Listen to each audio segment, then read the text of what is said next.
Most towns and cities across the United States have historical markers, points of interest you might call them, and Wickenburg is no different. The monument here is in memory of a stagecoach attack. The stage, with 8 people on board, left Wickenburg about 7 a.m., headed west to Ehrenberg, Arizona, with the final destination being San Bernardino, California, about 350 miles away. But that day, less than an hour after leaving Wickenburg, the stage was attacked just 7 miles outside of town.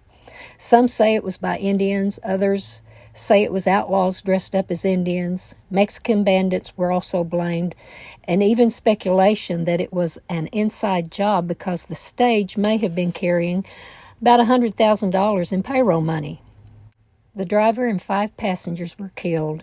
2 passengers escaped to a nearby wash and made their way back to Wickenburg.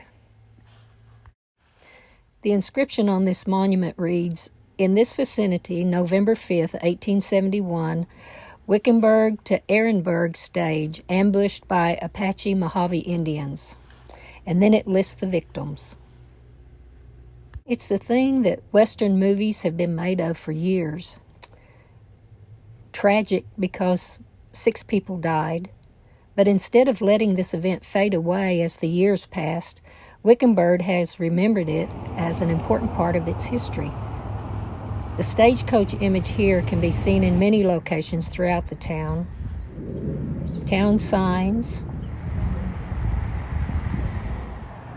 park signs, murals,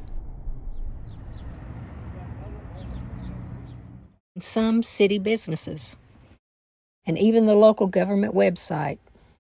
In 2021, a gathering was held to commemorate the 150th anniversary of the Wickenburg Massacre.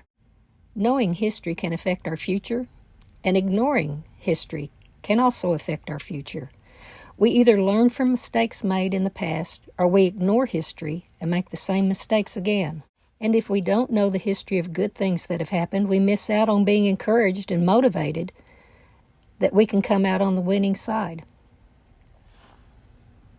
The Apostle Paul wrote in Romans 15, "For everything that was written in the past was written for our instruction, so that through endurance and the encouragement of the Scriptures we might have hope." The more we know about what God has done, the greater our confidence can be about what He will do. We can read about all of God's miracles, the blessings that He gave. There are many stories of people who messed up, examples we can learn from, like Samson, Gideon, David.